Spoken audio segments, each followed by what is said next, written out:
자, 지금 여러 이제 국내적인 문제들로 우리가 참 가슴 아프고 또 화가 나는 일들이 이어지고 있는데 사실 우리가 이럴 때가 아닙니다. 외교적으로도 트럼프의 공세 이게 정말 심각하거든요. 몰아치고 있는데 여기에 대한 대응 제대로 하지 못하고 있는데 제대로 하지 못하고 있는 것뿐만이 아니고 이건 망치려는 듯한 그런 움직임이 있어서 저희 또 긴급하게 모셨습니다. 외교 전문가 조국혁신당의 김준영 의원 함께합니다. 안녕하십니까? 네, 의원님. 안녕하십니까? 반갑습니다. 네, 반갑습니다. 네. 자, 파면 이후에 좀 이제 새로운 대한민국을 향해서 우리가 가고 있다라는 생각하고 희망도 좀 품어봤는데 네. 그게 아닌 것 같아요. 뭐 하나 지나고 나면 하나 지나니까. 다음 고비가 오는 것 같습니다. 네, 지금 특히 이제 외교적으로도 우리가 네. 과연 어떤 스탠스, 어떤 행동, 어떤 입장을 가져야 되는지 이걸 많이 궁금해하시거든요. 네, 네. 어떻습니까? 지금 한덕수 권한대행이 트럼프 대통령과 뭐 통화를 했다. 또 우리가 협상을 빨리 해야 되고 뭐 LNG 뭐 이 얘기를 하면서 한덕수 대행이 주도적으로 뭔가 할 것 같은 그런 느낌이 드는데 어떻게 보고 계십니까? 방법적으로도 하나부터 열까지 다 틀린 방법이고 예. 그리고 부적절합니다. 부적절하다. 네. 부적절하다. 아니 지금 50일 여일밖에 안 남은 다음 정부한테 발목을 잡는 협상을 네. 지금 한다는 게 말이 안 되고요. 그 어. 과정도 매우 석연치 않습니다. 석연치 않다. 네. 일단 하나 한번 짚어보죠. 일단 짚어보는 게 한덕수 대행이 트럼프 대통령과 통화를 했습니다. 일단 통화 자체가 저는 하면 안 된다고 생각했습니다. 왜냐하면 통화 자체가 우리가 옛날부터 그런 게 있잖아요. 이거 예. 자체도 문제인데 미국한테 누가 전화를 받느냐, 누구보다 일본보다 누구보다 몇 번째 받느냐, 예. 그다음 몇 분 통화했느냐. 몇 분 통화냐. 맞아요. 이 그런 얘기. 자체가요. 사실은 우리 정도의 국력을 가진 국가가 경쟁할 일이 아니고요. 네. 특히 지금 사령탑이 정확 그 선거로 뽑히지 않는 대행 부재 체제. 상태에서 대행 체제에서 예. 그걸 빨리 받아야 될 이유는 전혀 없고요. 특히 음. 트럼프 같이 지금 그냥 광풍 몰아치듯이 하는 것에서 네. 책임 없고 권력 없고 정당성 없는 사람이 한다는 자체가 처음부터 끝까지 다 틀린 얘기입니다. 전부 다 틀린 얘기다. 예. 그리고 예. 이걸 마치 저는 의심하는 게 뭐냐면 자기의 정치적 입지를 위해서 사용하는 듯한 느낌이 굉장히 큽니다. 아니 그리고 일단 영어를 왜 했습니까? 영어를. 그리고 자기 영어 잘한다고 트럼프가 인정해줬다니까 얘기하잖아요.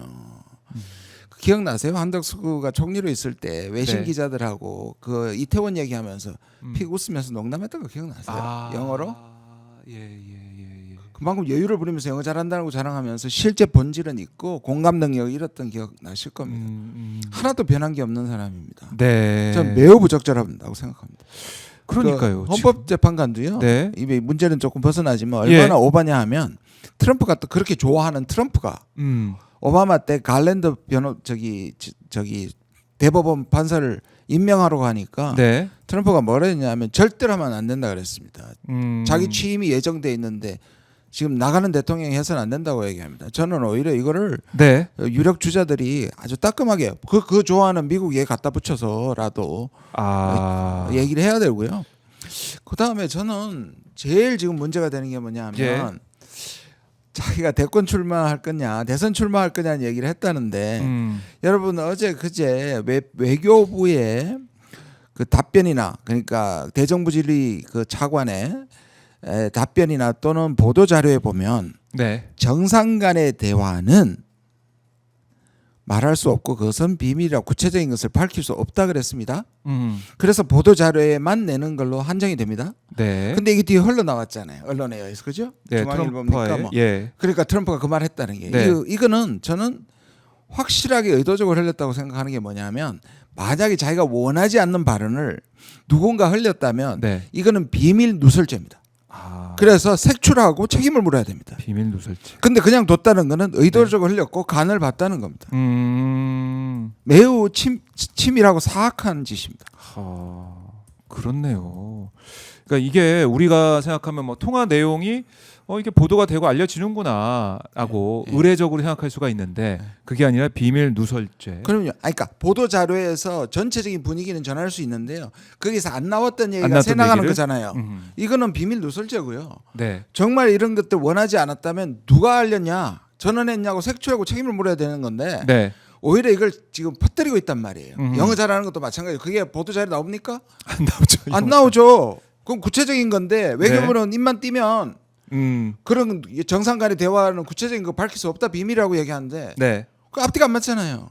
그렇죠. 제가 그 엑스포 예. 비밀 보호 기간 지난 거 가지고도 제가 그 당시에 잘못 판단한 그 대사관 전문 기록 공개했다가 어마어마하게 공격을 받았잖아요. 맞아요. 예. 기억나시죠? 예. 그때는 그렇게 반응하고 막 난리를 쳤으면서 이제는 왜 가만히 있는 것이냐. 이거 그래서 의도적이라 한 겁니다. 이 대선을- 사람은 지금 정치 머리를 꼼수를 돌리고 있습니다. 네. 그리고 어제 또 얘기한 얘기가 뭐였냐면 경제안보전략 태스크포스 회의를 주재한 자리에서 뭐라고 했냐면 트럼프 대통령과 직접 소통을 통해 해결점을 만들어 나가도록 노력하겠다라고 얘기를 했고 또 하루 이틀 사이에 알래스카 액화 천연가스 LNG와 관련해 한미 간의 화상회의가 있을 걸로 예상한다. 한미 양국이 논의를 이어가기 위한 우호적인 모멘텀이 형성됐다. 이런 얘기를 했어요. 저게 지금 제가 아까 네. 전혀 트럼프를 파악하고 있지 않는 겁니다. 왜냐하면 아. 트럼프는 먼저 만나면 안 되는 겁니다. 봤잖아요. 이시바가 만났을 때, 정의선이 만났을 때 다 뜯어내고 그 다음에 모르는 체 한 게 트럼프고요. 그런데요. 제가 그래서 몇 주 전에 예. 여야 합의로 한미동맹 지지 결의안 나왔을 때 제가 반대 토론했습니다. 한미동맹 지지안에 우리 국회 사상 반대 토론한 건 저밖에 없어. 왜 그랬냐? 예. 지금 트럼프는 특별한 동맹을 강조할수록 특별하게 더 뜯긴단 말이에요. 그게 트럼프의 방식입니다. 트럼프는 동맹국들과 우방국이 미국을 망쳤다고 보는 세계관을 갖고 있습니다. 그렇죠. 그러니까 아예 거머리라고 표현했고 뭐라 그랬습니까? 이때까지 동맹국들이 우리를 갈취했으니까 지금 우리가 갈취할 때다. 그런데 우리가 동맹의 특별함을 강조하고 제일 먼저 앞선다고요? 정말 안 되는 일을 지금 하고 있는 겁니다. 예. 그러면 이 어떻게 됩니까? 그러니까 이런 얘기도 했어요. 상호 관세 적용 90일 유예 조치 뭐 이런 것에 대해서 나와의 통화 이후, 자신과의 통화 이후 미국이 한 발표다라는 걸 강조를 했습니다. 어제. 그러니까 내가 통화한 다음에 이런 일이 있었다. 치적으로 삼으려는지 모르겠습니다만 이런 얘기까지 했어요. 과대망상증입니다. 그리고 제가 정확하게 말씀을 드릴게요. 왜 그랬냐? 예. 미국은 중국 하나만 때리고 다른 나라들이 중국처럼 대들지 못하게 하는 우리 소위 말하는 선방입니다. 대표적으로 중국에 이렇게 중국은 미국과 그런 싸움을 할 수 있는데 우리는 못 하잖아요. 일본은 못 하잖아요. EU는 못 하잖아요. 그렇죠. 그렇지. 다른 네. 데는 예. 90일 봐주고 아하. 그다음 국내 원인도 있고 아하. 예를 들어 채권이라든지 주식시장도 있고 흔들리니까. 그러나 장기적으로 보면 예. 번복기로 중국을 때리면서 만약에 미국한테 보복하면 니들도 음. 당할 줄 알아라는 걸 보여주는 겁니다. 그렇기 때문에 이거를 자기 치적이라고 보는 거는 과대망상증입니다. 과대망상증에 빠져 있다. 이 얘기를 계속해서 이걸 보도하게 만들면서 트럼프 한독수가 뭔가 잘 통하네 이런 거 만들려고 하는데 그렇죠. 그거는 속이는 거다. 국민들 그렇죠. 속이는 거다. 이렇게 말씀을 해주셨고. 아니 보시면 원스톱 쇼핑이라고 그랬잖아요. 예. 이게 마치 뭐 분담금 이런 걸 조정해가지고 우리가 뭔가 지렛대를 갖고 있는 것처럼 얘기하는데요. 바이든한테도 이 윤석열 정부는 단 한 번도 그 지렛대를 사용한 적이 없습니다. 우리가 133조에 투자를 하면서도 얻어낸 게 있습니까? 근데 지금 트럼프의 광풍 속에서 뭘 얻어낸다는 말이에요. 예. 원스톱은 뭐냐?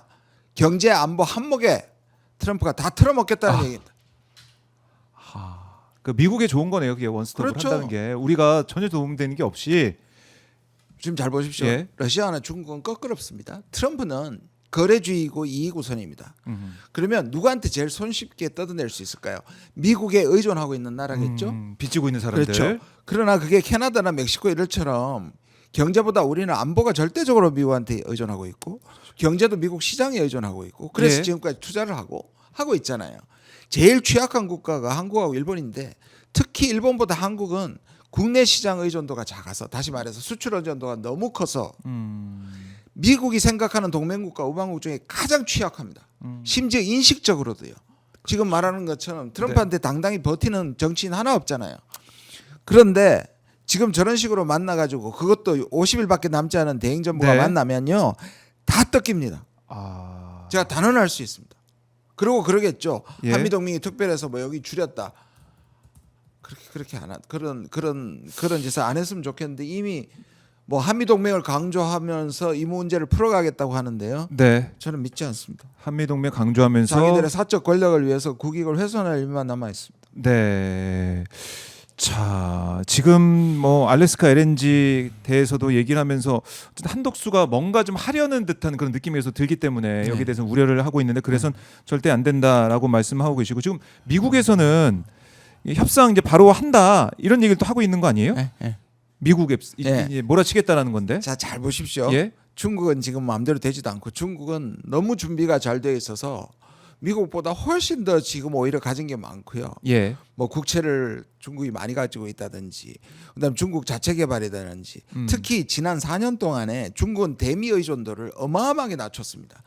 전 세계에 수출하는 것에 미국 시장이 차지하는 비율이 10%밖에 안 되고요. 그다음에 GDP에 차지하는 비율이 2.5%밖에 안 됩니다. 그래요. 그러니까 물론 이것도 중국한테 충격은 되겠지만 죽을 정도는 아니에요. 네. 그리고 결정적인 차이가 있습니다.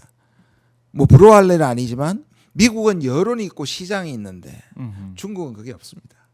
다시 말해서 일사항전으로 미국한테 부딪히면 네. 일관성은 중국이 더 많거든요. 그런데 중국이 이러니까 그다음 제일 약한 상대를 고르는 겁니다. 뭔가 성과를 보여줘야 되잖아요. 아, 트럼프 입장에서도. 그래서 오히려 반대쪽에 가장 취약한 한국을 선택한 것 같습니다. 저는 이때까지 가만히 있다가. 아, 중국하고 사실은 이게 우리가 지켜보면 트럼프 일기 때와 또 중국의 대응과 반응이 다른 거 아니겠습니까? 예, 맞습니다. 그러니까 트럼프 입장에서도 약간 좀 당황하실 수도 있고 당황했을 시간도 수 있다. 없는데 중간 선거까지. 왜냐하면 주식 시장은 빠질 수 있다는 걸 예측을 했을 텐데 네, 채권은 같이 채권이. 빠졌거든요. 이 말은 뭐냐면 예. 제가 이 통계 매우 중요한 통계입니다. 미국의 채권은 미국의 신뢰도입니다. 그렇죠? 그럼요. 주식은 매일의 변수에서 오르락 내리지만 채권은 다시 말해서 미국은 다른 나라에 돈 벌어서 유지하는 겁니다. 전 세계 채권을 가장 많이 발행하고 1위가 일본이고 2위가 중국입니다. 네, 사주고. 근데 이제 중국이 이걸 채권을 팔기 시작합니다. 그러면 이건 뭐 무슨 말이냐면 네. 채권 가격이 내려가면 금리가. 미국이 금리가 올라가니 미국이 지불해야 되는 이자가 높습니다. 근데 그 이자가 현재로서 약 8,900억 불 좀 되는데요. 예. 그게 미국 군사비하고 딱 일치합니다. 1년에. 1년에 어마어마한. 그러니까 채권 가치 떨어지면 미국이 흔들립니다. 아하. 그러니까 중국이 가진 무기가 많죠. 그렇네요. 그런데 이제 이거를 만회하기 위해서라도 한국한테 엄청나게 뜯어낼 거라는 게 저의 우려입니다. 제가 틀렸으면 좋겠습니다. 정말 틀렸으면 좋겠습니다. 네.